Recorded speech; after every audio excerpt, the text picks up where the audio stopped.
ಪ್ರಿಯ ವೀಕ್ಷಕರೇ ನಮಸ್ಕಾರ. ನಮ್ಮೆಲ್ಲರಿಗೆ ಒಂದು ಕುತೂಹಲ ಇದೆ. ತಿಪ್ಪೆಯ ಮೇಲೆ ಈ ರೀತಿ ಕುಂಬಳ ಗಿಡವನ್ನು ಬೆಳೆಸೋದು ತುಂಬ ಹಳ್ಳಿಗಳಲ್ಲಿ ನಮ್ಮಲ್ಲಿ ನೋಡ್ತೀವಿ. ಅದರಲ್ಲೂ ವಿಶೇಷವಾಗಿ ಬಯಲುಸೀಮೆಯ ಜಿಲ್ಲೆಗಳಲ್ಲಿ. ನಾನು ಈ ದಿನ ಚಿಕ್ಕಬಳ್ಳಾಪುರ ಜಿಲ್ಲೆ ಗುಡಿಬಂಡೆ ತಾಲೂಕಿನ ಬೆಣ್ಣೆಪರ್ತಿ ಅನ್ನೋ ಊರಲ್ಲಿದ್ದೀನಿ. ಹೋಗೋ ದಾರಿನಲ್ಲಿ ನನಗೆ ಈ ಥರದ್ದೊಂದು ಕಣ್ತು, ಹಾಗಾಗಿ ನಿಮಗೆ ಪರಿಚಯ ಮಾಡಿಕೊಡೋಣ ಅನ್ನೋ ಕಾರಣಕ್ಕೆ. ಮತ್ತು ಈ ಕುತೂಹಲ ಇದೆ, ಯಾಕೆ ಬೆಳೆಸ್ತಾರೆ ಅಂತ ನೋಡೋಣ. ನಿಮಗೂ ಗೊತ್ತಿರುತ್ತೆ, ಸಹಜವಾಗಿ ನಮ್ಮ ಇತ್ತೀಚೆಗೆಲ್ಲ ನಾವು ನ್ಯಾಚುರಲ್ ಫಾರ್ಮಿಂಗು, ಆರ್ಗ್ಯಾನಿಕ್ ಫಾರ್ಮಿಂಗ್ ಅಂತೆಲ್ಲ ಮಾತಾಡ್ತೀವಿ. ಅದು ಕಡಿಮೆ ಆಗಿದೆ ಬಿಡಿ. ಈಗ ಎಲ್ಲವೂ ರಾಸಾಯನಿಕ ಹಾಕಿ ಬೆಳೆಯುವಂಥ ಪದ್ಧತಿಯನ್ನು ನೋಡ್ತೀವಿ. ಇತ್ತೀಚೆಗೆ ತಿಪ್ಪೆ ಗೊಬ್ಬರ ಹಾಕಿ ಕೃಷಿ ಮಾಡುವಂಥವರ ರೈತರ ಸಂಖ್ಯೆ ದಿನದಿಂದ ದಿನಕ್ಕೆ ಕಡಿಮೆ ಆಗ್ತಾಯಿದೆ. ಅಂಥದ್ರಲ್ಲಿ ಈ ನಾಲೆಡ್ಜ್ ಎಲ್ಲ ಹೋಗ್ತಾ ಇದೆ. ಹಾಗಿದ್ರೆ ಯಾಕೆ ಬೆಳೀತಾರೆ ಅನ್ನೋದನ್ನ ನೋಡೋಣ. ಸಾಮಾನ್ಯವಾಗಿ ಈ ರೀತಿ ಕುಂಬಳ ಗಿಡವನ್ನು ತಿಪ್ಪೆಗೆ ಒಂದು ತಿಪ್ಪೆಯ ಯಾವುದಾದ್ರೂ ಎರಡು ಮೂಲೆಯಲ್ಲಿ ಹಾಕಿ ಇಡೀ ತಿಪ್ಪೆ ಅದು ಏನು ಮಾಡೋದಕ್ಕೆ ಆ ಎಲೆ ಕವರ್ ಆಗೋ ರೀತಿ ನೋಡ್ತಾರೆ. ಸಾಮಾನ್ಯವಾಗಿ ನಮ್ಮ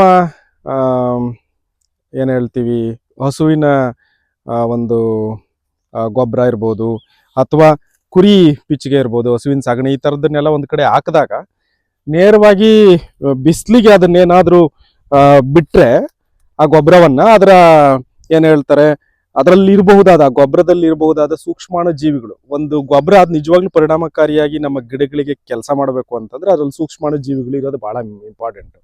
ಆ ಸೂಕ್ಷ್ಮಾಣು ಜೀವಿಗಳು ಈ ರೀತಿ ಬಿಸಿಲಿಗೆ ಬಿದ್ದರೆ ಸಾಯುತ್ತೆ. ಅಂತ ಗೊಬ್ಬರ ಹಾಕಿ ಕೂಡ ಉಪಯೋಗ ಆಗಲ್ಲ. ಆ ಹಿನ್ನೆಲೆಯಲ್ಲಿ ಅದನ್ನ ಸಂರಕ್ಷಣೆ ಮಾಡೋದಕ್ಕೆ ನಮ್ಮ ರೈತರು ಬಹಳ ಹಿಂದೆ ಬಳಸ್ತಾ ಇದ್ದು ಒಳ್ಳೆ ಸ್ಟ್ರಾಟಜಿ ಏನಪ್ಪಾ ಅಂದ್ರೆ, ಈ ರೀತಿ ಏನು ಹೇಳ್ತೀವಿ, ಕುಂಬಳ ಗಿಡವನ್ನ ಹಾಕ್ಬಿಟ್ರೆ ಅದು ಇಡೀ ತಿಪ್ಪೆಯನ್ನ ಕವರ್. ನೀವು ನೋಡಿ, ನಿಮ್ಗೆ ಇಲ್ಲೊಂದು ತಿಪ್ಪೆ ಇದೆ ಅನ್ನೋದೇ ಗೊತ್ತಲ್ಲ, ಅಷ್ಟು ರೀತಿ ಏನ್ ಮಾಡಿದೆ, ಕವರ್ ಮಾಡಿದೆ. ಅದರ ಒಳಗಡೆ ಇದು ಒಣಗದಾಗ್ಲೂ ಅಷ್ಟೇ, ಈ ತರ ಒಣಗದಾಗ್ಲೂ ಅದು ಕಂಪ್ಲೀಟ್ ಕವರ್ ಆಗುತ್ತೆ. ನೀವು ಈ ಉದಾಹರಣೆ ಇಲ್ಲಿ ನೋಡ್ಬೋದು. ನಾನು ಇವತ್ತು ಹತ್ರ ಇಲ್ಲಿ ತೋರಿಸಿ, ನಾನು ಜನವರಿ ತಿಂಗಳಲ್ಲಿ ಇದ್ದೀನಿ ನೋಡಿ. ಇಲ್ಲಿ ಗೊಬ್ಬರ ತೆಗೆದ್ರೆ ಇಂಥ ಬಿಸಿಲಲ್ಲಿ ಎಷ್ಟು ಮೃದುವಾಗಿ ಏನ್ ಮಾಡ್ಬೋದು, ಈ ಗೊಬ್ಬರ ಇರೋದನ್ನ ನಾವು ನೋಡ್ತೀವಿ, ತೇವಾಂಶ ಇರೋದನ್ನ ನಾವು ನೋಡ್ತೀವಿ. ಈ ತೇವಾಂಶ ಸಾಮಾನ್ಯವಾಗಿ ಗೊಬ್ಬರದಲ್ಲಿ ಇರೋದು ಬಹಳ ಮುಖ್ಯ. ಇಲ್ಲ ಅಂತಂದ್ರೆ ಆ ತೇವಾಂಶ ಏನಾದ್ರೂ ಹೋಗದೆ ಸೂರ್ಯನ ಬಿಸಿಲಿಗೆ ನೇರವಾಗಿ ಗೊಬ್ಬರ ಬಿತ್ತು ಅಂದ್ರೆ, ಈಗ ನಾವು ಮಾತಾಡಿದಾಗೆ ಅಲ್ಲಿನ ಸೂಕ್ಷ್ಮಾಣು ಜೀವಿಗಳು ಸಾಯುತ್ತೆ ಮತ್ತು ಆ ಗೊಬ್ಬರ ಹೆಚ್ಚು ಉಪಯೋಗ ಆಗಲ್ಲ, ಫಲವತ್ತತೆಯನ್ನ ಭೂಮಿಗೆ ಒದಗಿಸಲ್ಲ. ಇದು ಒಂದನೇ ಭಾಗ. ಎರಡನೇದ ಮೇಲೆ ಇಲ್ಲಿ ತೋರಿಸಿ, ಈ ರೀತಿ ನೋಡಿ, ಇಲ್ಲಿ ಕುಂಬಳಕಾಯಿ ಬಿಟ್ಟಿದೆ. ನಮ್ಮ ರೈತರಿಗೆ, ನಮ್ಮ ಮನೆಗೆ ನಾವು ಓದ್ಕೊಂಡಿದೀವಿ ABCD 4 ಜೀವಸತ್ವ ಇರುವಂತಹ ತರಕಾರಿ ಕುಂಬಳಕಾಯಿ ಅಂತೇಳಿ.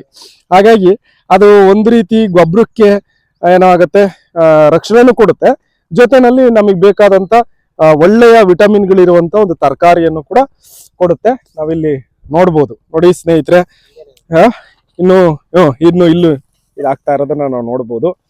ಹೀಗೆ ನಮ್ಮ ರೈತರ ಹತ್ರ ಇದ್ರೆ ಇಂಥ ಈ ತಳಮೂಲದ ಜ್ಞಾನ ಇದೆಯಲ್ಲ, ಅದು ದಿನದಿಂದ ದಿನಕ್ಕೆ ಮರೆಯಾಗ್ತಾ ಹೋಗ್ತಾ ಇದೆ. ಬಹುಶಃ ಇಂಥ ಪ್ರಾಕ್ಟೀಸಸ್, ಕ್ರಿಯಾಜ್ಞಾನ ಅಂತೀವಿ ನಾವು ಇದನ್ನ.